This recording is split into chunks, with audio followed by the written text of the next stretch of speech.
Good morning, Marvel Rival nerds. We're back with another Hero Hot List tier list, and this time we're looking at the shift from Season 5 to Season 5.5.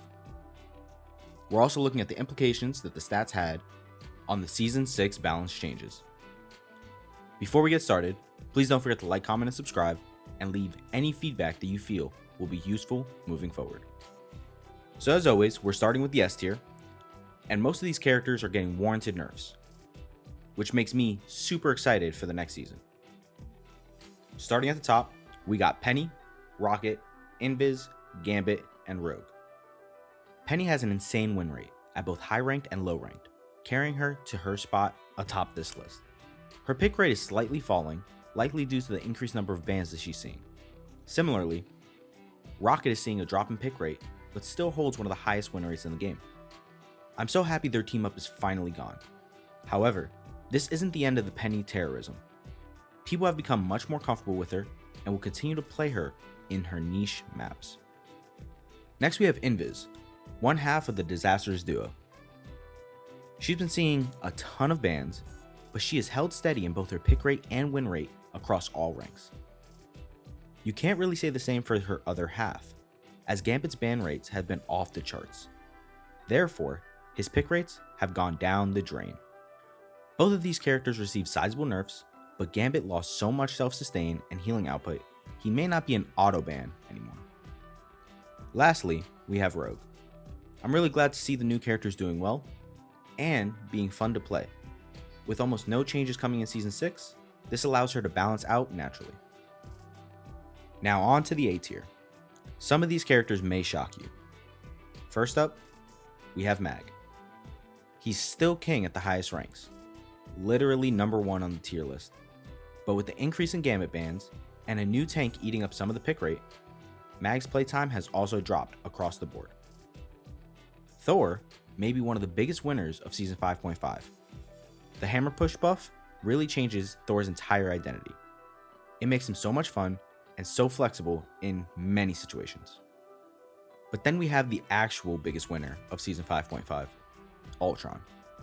With a 7% jump in win rate in the low ranks and a whopping 11% jump in win rate in the high ranks, that second drone and the slept-on speed and damage boost coming from the Imperative Firewall, Ultron has seen a ton more play and a ton more success in Season 5.5.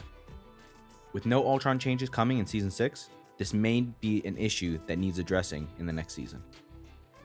Lastly, let's touch on Cloak, as she was already trending upwards after having a lackluster Season 5.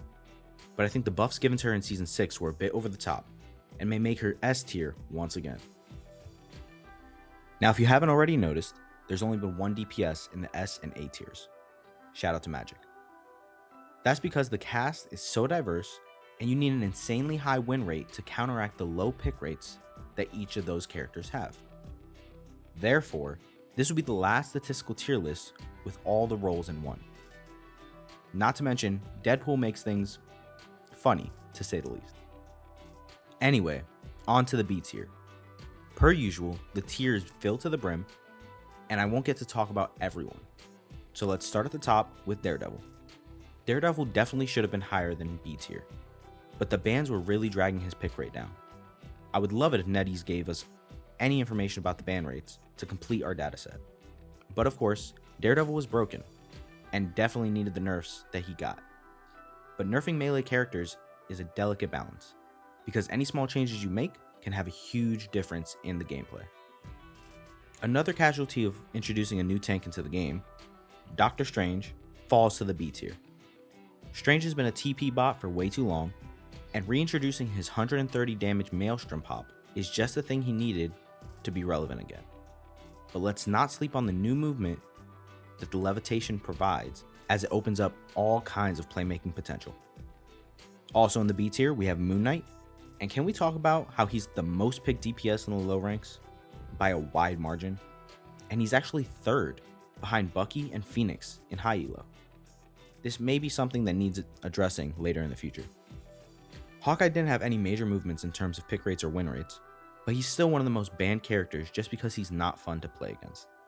This actually reminds me of the Spider-Man effect a while back, and something needs to be done about it. Next up, Mantis. She still has a high and increasing win rate across the board, and only received an indirect nerf to her team up. I don't believe this will be enough to change her permaban status in organized play. And last but definitely not least, we have Emma, who really is the biggest loser of Season 5.5, and it's not even close. She saw a 2 to 3% drop in pick rate, as well as a 2 to 3% drop in win rate. And honestly, this isn't the first season this has happened. The White Queen continues to drop in spectacular fashion, and NetEase decided to step in with some primary charge buffs. But will they be enough to stop her fall? Next up, we have the C tier, which has 16 characters. So let's get them up there and talk about the highlights. First up, we have Loki. He's received several buffs and a new gorgeous skin, and this has been the catalyst of the rise of Loki once again. I will talk about the state of strategists in a video to come, and break down how this was an inevitable reality since he was first nerfed in Season 4. Next up, we have Star-Lord, Groot, and Phoenix, who all didn't receive any nerfs, which I think is insane. All three of them are staples in competitive play, and should be looked at in the seasons to come. Next up, my favorite tank, Hulk. With every content creator blasting Hulk as the worst tank in the game, the perception, and thus his pick rate, went to hell. However, the real Hulk mains in the high ranks were actually able to increase his win rate. But, with all that said, he's still very hard to play, and the Season 6 buffs were essential to fixing the perception at least. We'll see how far they go in making Hulk relevant again. Next up, the Thing, who is the perfect example of small changes can make a huge impact to melee characters. Increasing the haymaker damage and extending the grounded effect on his slam moved him from F tier to C tier. We'll see how much he can do in Season 6 with no direct changes. Last in the C tier, I'm going to talk about Punisher. Punisher saw a 2% increase in pick rate and win rate across the board.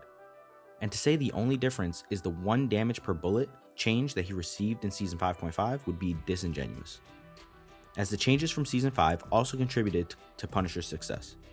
But the fall off of Mag/Rogue's introduction was probably another factor to consider. Of the rest of the C tier, only BP and Iron Fist got any changes, but they were kinda lackluster. So with that, we're gonna move on to the D tier, which is small as usual. And honestly, all the heroes here are in need of some help. We have Wolf, Scarlet, Blade, Namor, and Atom. I'm gonna talk about the two heroes that are actually on the rise, first being Scarlet. After the buffs in Season 5.5, I'm glad to see that they didn't continue on that agenda, as a good auto-aim character can be extremely oppressive very quickly. The other character on an upward trajectory would be Blade. With what seems like an infinite amount of tweaks, he's finally coming around as a playable character, and he's even receiving more changes in Season 6. I could see some problems arising, and this turning into a Torch-esque situation. As for the others, they're still waiting on their buffs that'll bring them back into the meta. We'll see if those Namor buffs can make a difference. Last and definitely least, the F tier. Only 3 characters, being Torch, Squirrel Girl, and Widow. The only notable change is with Torch, as the buffs that he got in Season 5.5 make him playable again.